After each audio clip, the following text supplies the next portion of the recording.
Un projet de loi réglementant la profession d'agent de voyage est actuellement à l'étude. En quoi une nouvelle loi est-elle absolument nécessaire? La loi qui nous régit actuellement, il est devenu obsolète du point de vue de son contenu parce qu'il était dans des considérations autres que les considérations actuelles. Or, aujourd'hui, nous avons besoin d'une loi qui tient compte de e-commerce, qui tient compte de la réservation par Internet, qui tient compte de la responsabilité civile de l'agent de voyage, qui tient compte du sort de voyagistes qui menaient d'un voucher ou menaient d'un ticket de réservation, qui est responsable. Alors avec la venue et l'arrivée de l'Internet, nous sommes appelés à effectuer, à faire un effort considérable en la matière, et surtout pour faire face à cet ensemble de mécanismes qui est survenu sur le marché et qui a modifié totalement notre rôle et notre mission dans la distribution de voyages. Quel est votre rôle dans l'élaboration du projet de loi? Je suis coordinateur, je suis peut-être l'interlocuteur de réseau de distribution avec le département de tourisme. Et je crois qu'aujourd'hui, notre mission, d'abord d'être présent, d'abord écouter, d'abord voir comment les gens conçoivent et nous d'exprimer la vie sur le terrain, sachant pertinemment que notre métier, nous le partageons avec l'étranger. Je m'explique, notre mission, il s'exerce à deux niveaux. À un niveau étranger du Maroc et à l'intérieur du Maroc.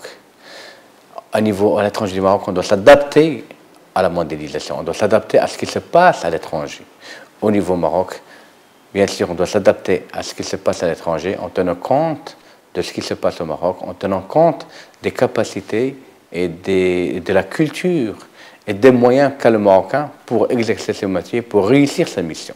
Voilà, c'est notre mission. Cette loi doit définir la tâche principale, la mission de l'agent de voyage. Parce que, autant que nous avons l'impression que l'Internet peut remplacer l'être humain, or, ce n'est pas vrai.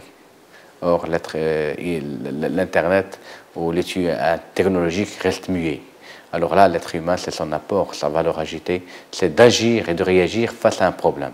Et c'est la loi qui doit prévoir cette réaction, cette réactivité vis-à-vis de ce que peut surgir au niveau de la réalisation d'une opération touristique ou une opération commerciale à caractère touristique. Deuxièmement, c'est-à-dire de nous adapter aux nouveaux mécanismes, aux nouveaux relationnels entre le client et le fournisseur et le distributeur de voyage. Je m'exprime aujourd'hui, nous considérons que la présence minimum d'un être devant ses clients pour qu'il passe de bonnes vacances est obligatoire pour ne pas gâcher les vacances. Comment peut s'effectuer la mutation de la profession, en particulier vers les nouvelles technologies? L'agent de voyage, il doit maîtriser absolument l'outil informatique pour pouvoir accompagner. Moi, je crois que aujourd'hui, une agence de voyage qui se respecte lance au moins une douzaine de produits à proposer à ses clients en matière peut-être d'outgoing, peut-être en matière de tourisme national ou en matière de maïs. C'est toute une structure derrière qui doit faire ce travail. Un infographiste qui doit être derrière, qui va élaborer ça en cherchant des coûts, l'amélioration des coûts. Si la société voudrait être pionnière dans ce domaine, alors ce qui fait qu'au niveau de la qualité professionnelle de ces agents, ce n'est plus un personnel qualifié dans la billetterie, parce que autant que la billetterie, l'émission de billets est simplifiée par des solutions informatiques sur place, autant que d'autres métiers sont venus qui sont plus compliqués et nous avons besoin de nouvelles compétences. C'est toute une mutation à laquelle l'agent de voyage doit s'y adapter. Des aides financières sont-elles prévues pour que les agences puissent s'équiper en matériel informatique en particulier? Au lendemain de mon mandat, nous avons provoqué des ateliers de réflexion, lesquels nous avons restitués au ministère, à notre département de tutelle et à département de commerce et de l'industrie et des nouvelles technologies, pour pouvoir exprimer si le Maroc voudrait rester dans la démarche des pays touristiques mondiaux, c'est-à-dire qu'on doit s'adapter aux nouvelles technologies.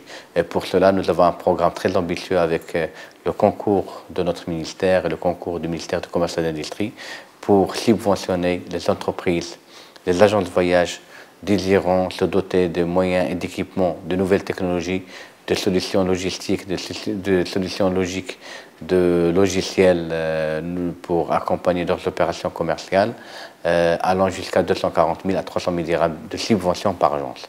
C'est un budget colossal, faramineux, important. C'est aux agences de voyage de jouer le jeu et d'adhérer et de s'impliquer dans cette démarche de renouveau, de structure, de manière de travail. Les associations locales vous font-elles remonter régulièrement les attentes, les souhaits des agents de voyage? Absolument, ça, on le fait, ces attentes, ces souhaits, on ne fait pas une journée de réflexion pour les recueillir. C'est tout au long d'un exercice d'activité, une année d'activité ou deux, que nous récoltons d'informations, que nous observons, que nous constatons les attentes, que nous constatons les aléas, que nous constatons les imperfections. Et nous le relevons et nous partageons et nous avons déjà mené des ateliers de réflexion, lesquels peuvent nous être utiles comme source d'information et comme source de propositions pour les pouvoirs publics.